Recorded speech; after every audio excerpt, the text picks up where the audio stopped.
If you recognize this setting and the clothes from the previous video, that's because I recorded the two updates straight after each other, because why not? Everything has already happened. So here I am with another update. Welcome, beautiful people. I'm so happy you're here. Another Australia update that will bring us to where I am right now.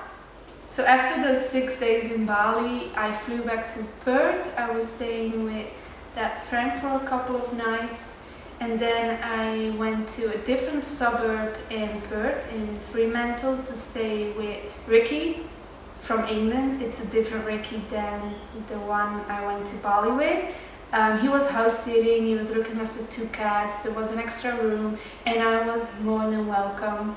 So I stayed there and I figured, well, I can look for jobs now in this suburb. There were more restaurants, more cafes, more shops. So I went to some places with my resume, but most places were like, there's not a lot of work at the moment. But I was already in a suburb I liked more, so that was good. But still, I wasn't doing too good. I was not thriving. I was like, I have to figure something out. I need a job. I need to find work. I was thinking about going down south to Margaret River because pruning season started there in the vineyards. But I was also hearing mixed things about that. So I was just feeling lost again. And then I was like, why don't I become an au pair? You know, I felt like I needed some time to settle, to be in one place, to cook my own food, eat healthy, go to the gym, and get myself back on track before moving around again. I just felt like I needed some time to settle in Australia. So I hopped on Facebook, I created a post, I posted it on different Australia groups, au pair groups, but somehow I really felt like I wanted to go to the East Coast, no more West Coast for me. So I hopped on a lot of phone calls with different families, and somehow I ended up here in Moranbah with this family. I flew from Perth to Mackay, where the family picked me up from the airport.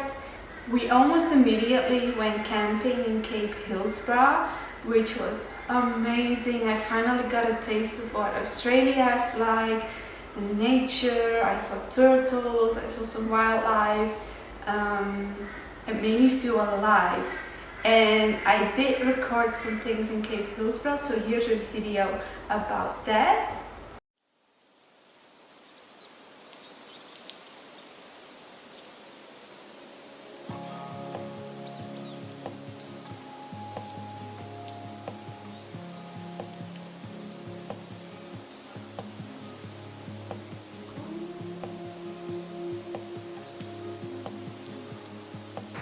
You're that quick.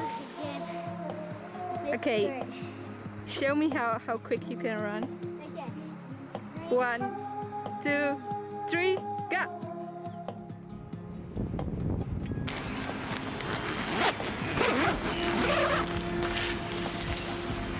Sleeping in a tent. Woo-hoo.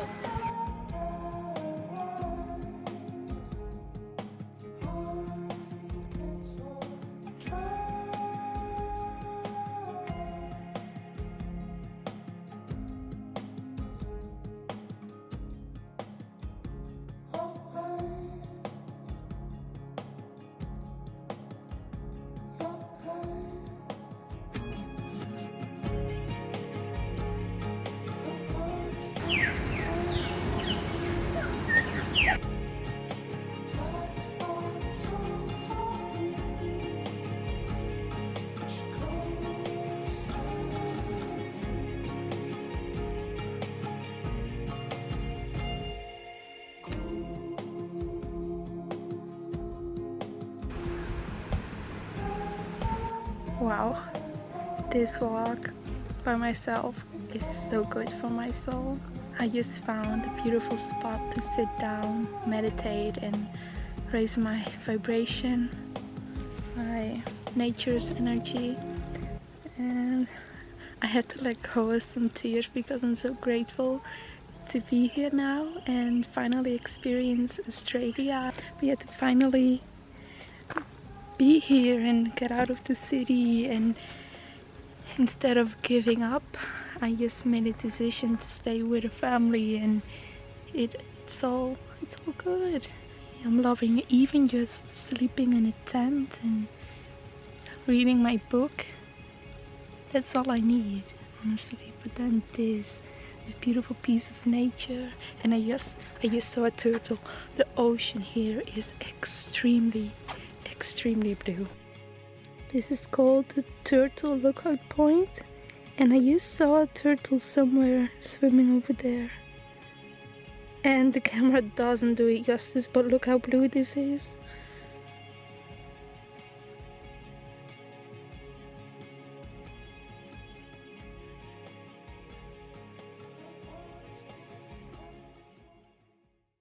So as you could see, I had a really good time there. It was beautiful. The water is so blue. After that we drove to Moranbah, which is where they live.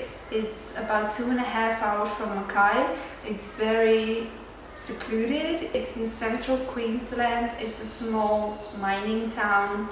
At first I felt quite motivated to explore the area here and to meet other au pairs and go to the gym. I signed up for the gym. I went quite frequently the first couple of weeks. I went on some walks, but I got quickly bored with that. It was really hot, and also there's not really any nature around. It's very dry here. So I wasn't too excited about going on walks, and still I'm not really excited about that. But yeah, I had the gym, which was good, but I started to feel, I think maybe after 1 or 2 weeks, I started to feel really low. I was like, shit, I'm in this dark hole again, and I don't know if I can get myself out this time. Well, I knew that this was going to be temporary. But I started to feel really nostalgic, and I was missing Bali. I started to miss home, and for the first time in I think my whole life, I had to admit to myself that I was feeling homesick, and I still feel homesick, which is a really special feeling. I was feeling very nostalgic about the person I used to be, the things I used to do, like going out, how I used to dress myself.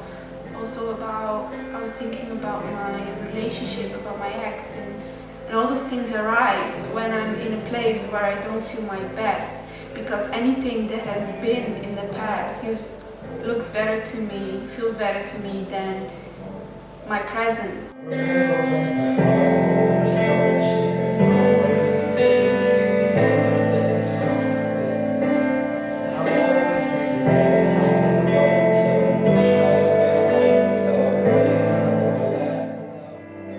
So my mind is over there instead of being here and focusing on finding my happiness here.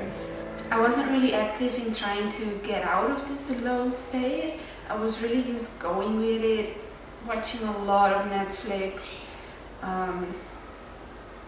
listening to very sad emotional music. I was still going to the gym though, that was really good.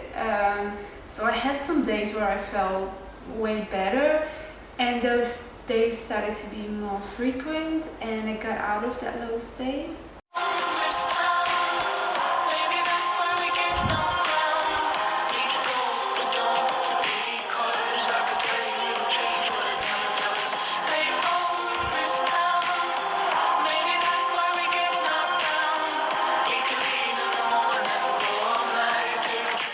And when I got out of that state and my mental space was a bit better, not thriving but much better, I started to notice things about my physical health. I was feeling really tired, really lightheaded and dizzy every day. It was like there was not enough oxygen going around in my body. I felt brain fogged, and then after a little trip I had a couple of weeks ago, and a video about that is coming after this, about Early Beach. After that trip I went to the doctors. Blood tests were done, tests for parasites. I think that's it. And I really thought I had parasites because my stomach has been bloated for months now. Bloated and painful. Got the test results back, no parasites, but I know that their tests at the doctors are not very extended. I know that there are better tests, but I just trusted this result. Apparently no parasites, but I have iron deficiency, although the levels were good. But the thing is, I know why I have this iron deficiency. There's two reasons. The main thing is that a few years ago I was very stubborn. I had B12 deficiency even before I went vegan, and that's because I have an absorption problem and I got injections for that. Then when I went vegan, I wanted to do things more natural, and I started to take a sublingual B12 tablet. I figured that would be good, that would be enough, I wouldn't need the injections anymore. But now, knowing more about the subject, and my mom knowing more about the subject, now I know that a sublingual tablet or any type of supplement, B12 supplement, doesn't work when you're chronically B12 deficient. Your levels on paper might look normal, your B12 serum level might look normal, but that doesn't say anything about the levels in your tissues. So a B12 deficiency causes iron deficiency at some point. So I just know that is what's causing it, and I can't really properly fix it without getting B12 injections again. The second thing is I've been traveling. Can you hear those birds? I hope you can still hear me. Second reason, I've been traveling. I've been eating out a lot. I didn't have control over my diet. And back home I would always focus on getting in my greens and having my greens with vitamin C and not with any calcium and things like that. I was very focused on getting all the nutrients, but as soon as I started traveling, I've let go of all these rules or all these things I knew I wanted to do for my health. And of course, when it keeps going like that, you'll start to see the results in your physical health. It's not sustainable to keep going like that. So I'm quite happy that I'm here and I can focus on all of that now. I'm taking an iron supplement, I'm eating healthy. I kind of stopped going to the gym because I just didn't have the energy for that, not the oxygen in my body for that. So that's one reason why I'm really happy that I'm here. But this is not the place for me. I feel really done here. I feel really stuck. I got myself out of this very negative mindset. I feel more positive. I'm counting down the days until I can leave. I'm trying to focus on the good. I'm doing a lot of babysitting. I'm happy that I can save up a lot of money here because there's nothing to spend it on. But before I am leaving this family in Moranbah, I will be going to Townsville on a little road trip with another au pair, Sarah. We'll be going to Townsville, Magnetic Island. So I'm really looking forward to that. And I'm trying to make my life as fun as possible here, trying to, without thinking, okay, this is temporary, I don't have to do anything, I don't have to keep myself healthy because in a couple of weeks this will be over and I will feel good again. No, I'm here now and I have to be happy here now. And I know I can do it. I know I can accomplish that because I did the same back home.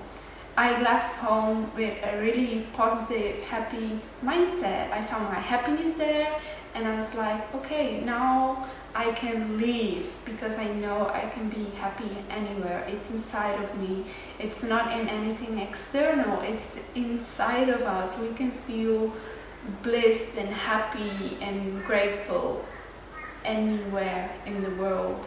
And I think all of that brings us to the now. It's quite a quick recap. It's been a couple of months, of course I've done things and seen things, and a lot of things have been happening inside of my head. But that brings us to the now, and I'm happy to get all of these videos online so I can start with a fresh slate as soon as I start traveling again. My plans have been changing a lot. Because of all those negative experiences, I thought I didn't want to travel in Australia anymore. But experiencing Early Beach made me realize that I do want to see the country, but I've let go of the idea that I want to buy a van. Now I'm like, I'll just go by bus and stay in hostels and see what happens. But I'll be volunteering at Woodford Folk Festival with Christmas and New Year's together with my friend Laura and a friend of hers. So that's another thing to look forward to. So in between the 1st of December when I finish here until the 25th of December, when I have to be at Woodford, which is on the Sunshine Coast, I have like less than a month to kind of slowly travel down there. And I think after the festival I will travel maybe for 1 or 2 more months in Australia, and then we'll see what happens after that or what comes on my path while traveling here in Australia. Okay, that's the full-blown update, and that brings us to the now. And I want to cut this short now. I don't want to make these videos too long. If you've come this far into the video, if you've been here from the beginning until now, it's almost been a year, thank you so much. I appreciate your presence a lot. This wonderful community, this online community of beautiful people helps me a lot in these very low, dark times. I just never feel alone, and that's so comforting. Like, I kind of feel alone at times, but I also know that I can always turn to people, my friends back home, and the community on Instagram and YouTube. So thank you for that. I'll see you in the next video. Lots of love.